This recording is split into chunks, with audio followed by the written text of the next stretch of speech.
Is 0345 hours over the South China Sea, approximately 85 nautical miles southwest of the contested Spratly Islands.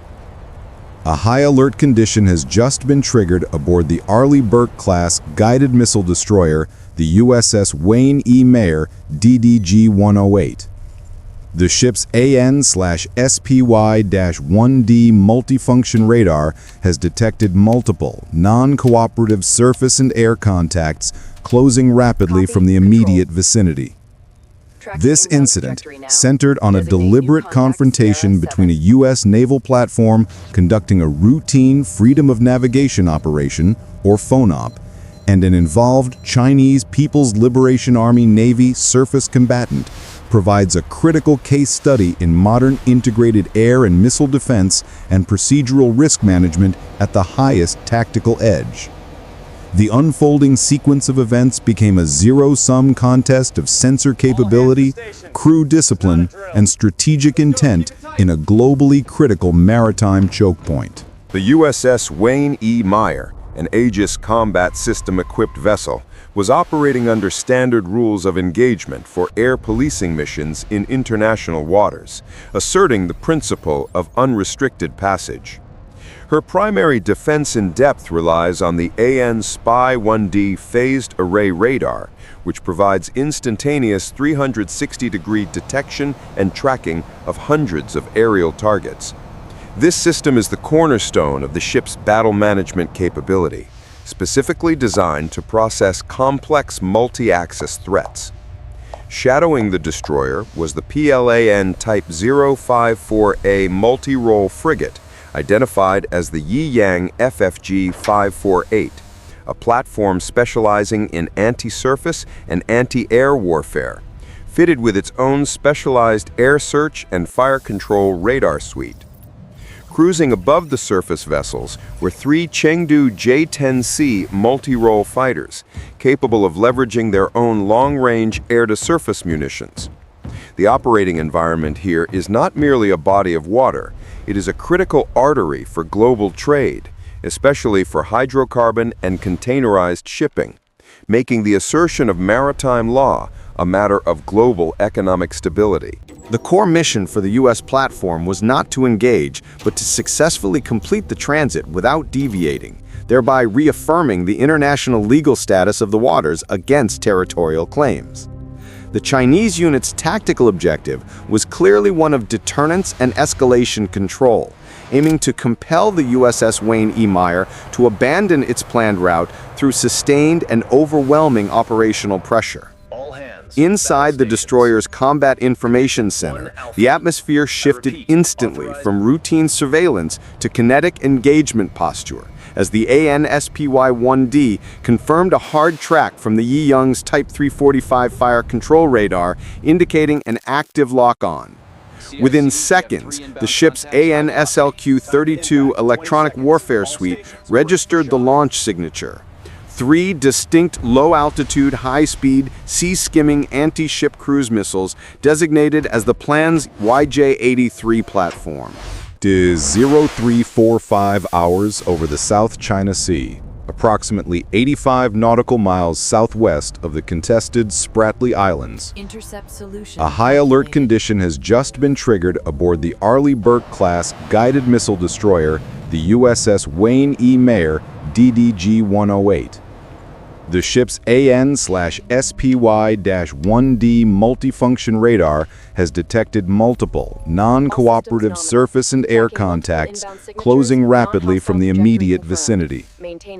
This incident centered on a deliberate confrontation between a U.S. naval platform conducting a routine Freedom of Navigation operation, or FONOP, and an involved Chinese People's Liberation Army Navy surface combatant, provides a critical case study in modern integrated air and missile defense and procedural risk management at the highest tactical edge.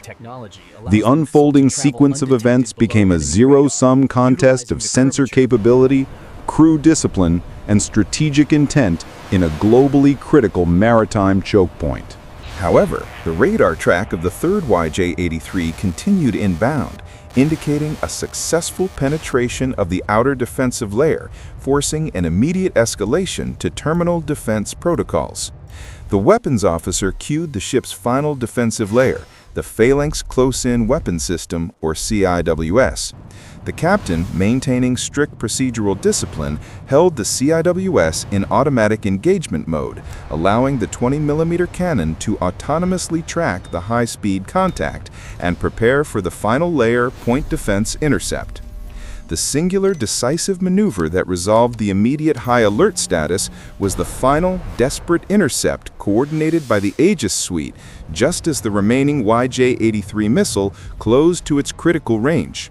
The Aegis system rapidly recalculated the single remaining threat vector and fired a final Standard Missile 2, launching it from the VLS in a short-range, near-vertical trajectory designed to strike the inbound YJ-83 at its most vulnerable high-speed phase. This final missile intercept detonated barely 10 nautical miles from the destroyer, effectively eliminating the primary kinetic threat and momentarily clearing the radar screens of hostile inbound surface munitions.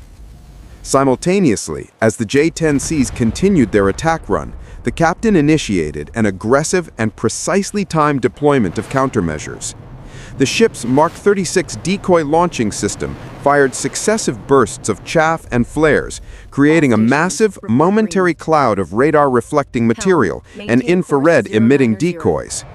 This saturated the J-10C's airborne fire control radars and terminal guidance systems, momentarily confusing their weapon targeting, forcing the aircraft to break their attack geometry and exit the lethal engagement zone to reacquire a clean track. In the digital battle space, information is the only hard currency.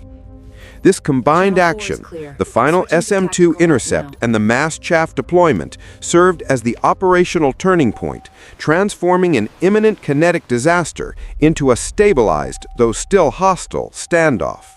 The confirmed outcome was a neutral, procedural resolution of the initial attack wave. The USS Wayne E. Meyer successfully defended against 3 surface-launched munitions and deterred the multi-axis air threat without incurring any damage or casualties. The crew's response was a testament to the system's performance and the rigorous adherence to training and procedural control. The immediate lesson learned was the critical importance of a layered defense architecture, where the failure of one defensive ring, in this case the second YJ-83 penetration, was successfully mitigated by the rapid, automated response of the subsequent interceptor layer. The Wyang frigate's radar signature remained on the screens, indicating it was still operationally capable despite the failure of its initial strike. However, the subsequent, unauthorized use of a Harpoon anti-ship missile against the Yi Yang, a clear and decisive act of destruction not dictated by the immediate threat, but by a retaliatory order, marked a severe deviation from the principles of deterrence and proportional force, resulting in the Chinese warship's confirmed and immediate loss. After the Harpoon impact, the surrounding sea surface was briefly illuminated by the intense secondary explosions and combustion of the frigate's internal systems, followed by an eerie and complete silence as the wreckage was rapidly submerged.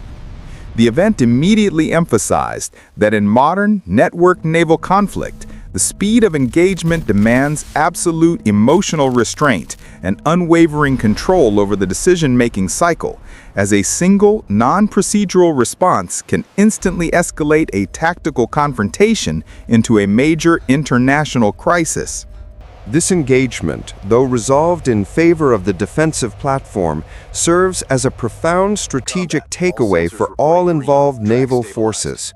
The future of maritime control will be decided not by the size of the platform, but by the sophistication of its integrated sensor-to-shooter network and the discipline of its human crew. The successful defense against the initial surface-skimming threat proved the Aegis system's ability to discriminate and engage simultaneous, complex vectors. However, the unauthorized retaliatory strike proved the persistent danger of human factors and the immediate, irreversible consequences of a breakdown in de-escalation protocol. Modern warfare's reliance on complex systems demands that tactical skill be perfectly aligned with strategic objective. The best technology in the world cannot override a single, ill-judged command. The incident unequivocally underscores that the maintenance of open sea lanes depends utterly on the consistent professionalism, technical mastery, and restrained action of the involved air crews and naval combat teams.